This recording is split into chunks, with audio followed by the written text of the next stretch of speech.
Dr. Gregg Raduka is the Program Director of Voices for Prevention for the Council on Alcohol and Drugs.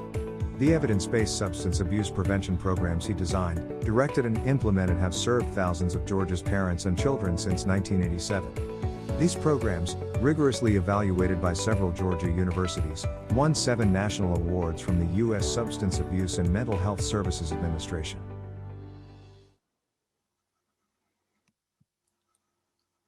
Good morning, everybody. Great to be with you today. Thank you so much for being with us. And I'm just getting my slide presentation ready for you. It's a great honor to be here with all of you. Appreciate so much your being with us and taking time for your busy schedules.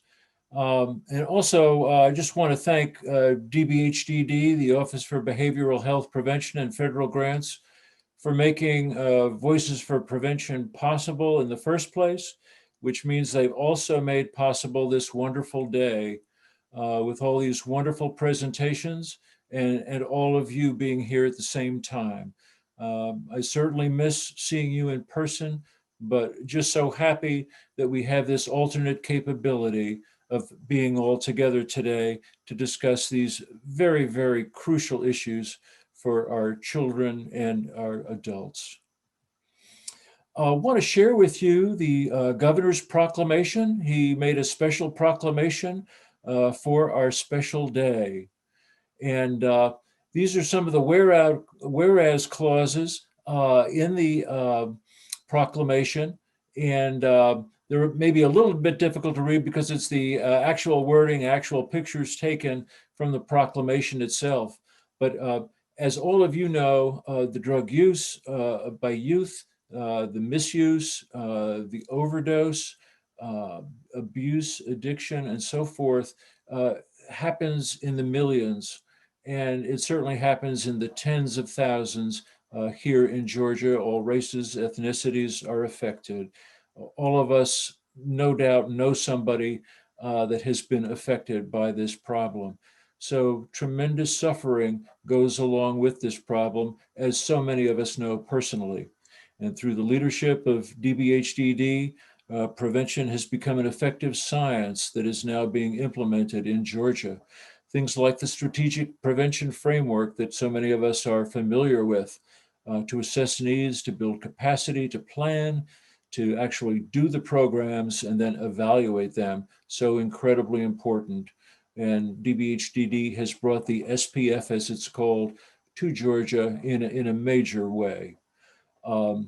We've implemented these programs on these various substances, alcohol, prescription drugs, opioid abuse, suicide prevention, so important for the health and lives of our children and adults, particularly during the pandemic, which, as other speakers have said, intensifies the problems that we've been seeing. Georgia implements 37 alcohol and substance abuse prevention projects around the state through DBHDD funding to tackle these problems in a community-specific way. And that's just so important because these problems occur in different ways in different communities, whether they're rural, suburban, urban, Black, white, Hispanic. So it really is important to be community specific and tailor these programs. And our prevention providers understand that so well. State certified drug-free workplaces in Georgia provide EAPs, and others provide access to counseling or other treatment resources that employees might otherwise not be able to afford. And so our workplaces many times neglected by many of we preventionists, including myself, because we just don't think of it as often as we do the school or the Boys and Girls Club. But it's so incredibly important because the majority of drug users are actually found in the workplace. So employers who implement drug-free workplace programs should be commended. And there is a reward for doing so, for having a drug-free workplace program with a really high discount on workers' compensation insurance. So it not only saves lives of employees, it also saves dollars.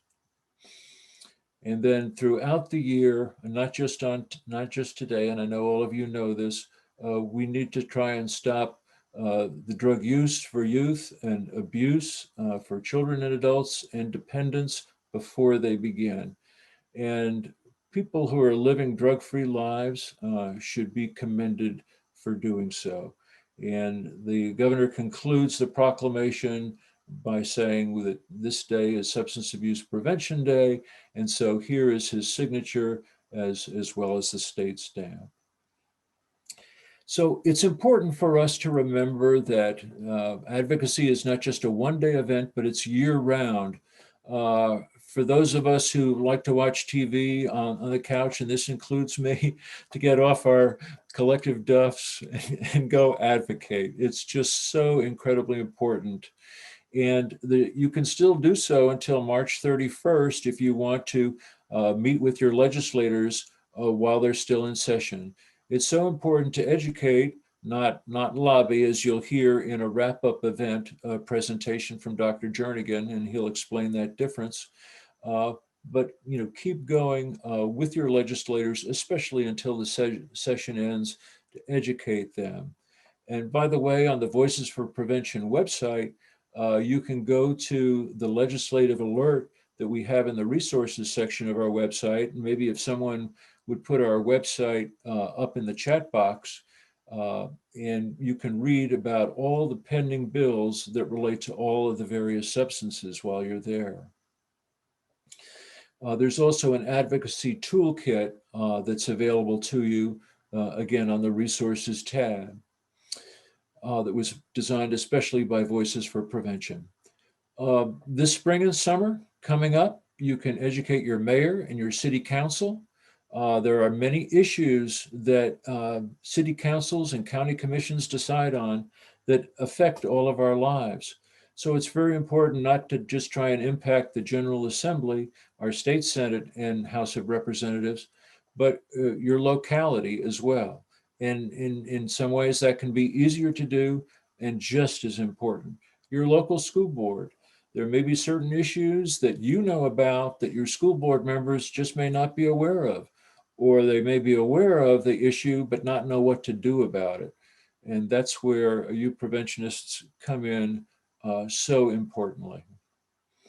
So again, it's been said before by the governor to try and stop the enormous amount of suffering that's caused by, again, youthful substance use, misuse, abuse, and dependence by stopping the problem before it starts or early intervention before it's gotten worse, saving minds, lives, and futures. So please, some of us think of ourselves as one rung down for some reason from treatment, and I feel like it's just as important as treatment, and in some ways maybe a little more important. I think I can say that as a treatment professional, because we can affect thousands and thousands by stopping the problem before it starts. It's so hard, as many treatment professionals know, to stop the problem after a serious problem has developed. And treatment professionals in our state do a great job of doing that, but it's much more of a challenge. So I'm so glad we have an opportunity to talk about prevention as well. I think this has been attributed to Gandhi. Gandhi actually didn't say it. He said something very much like it, but it's a wonderful phrase: to be the change that you wish to see in the world, be the change you wish to see in Georgia, be the change you wish to see in your hometown. And advocacy is one of the very, very best ways to do that. And you can do that not only with your vote, but even more importantly, by educating your policymakers as to what needs to be done. You know more than they do, and that's not their fault. They deal with hundreds and hundreds of issues, but you know more than they do, and they really need to hear what you know. So connect with them, grow, develop your own self as a professional and personally by advocating. We're going to go into a 10-minute break, but please, we have some fantastic speakers In some ways, I think we've saved the best for last in our wrap-up event, which will happen at 11:10. We're going to take a 10-minute break, and we're going to hear speakers. We're going to hear Jill Mays, the very, very dedicated director of the Office of Behavioral Health, Prevention, and Federal Grants.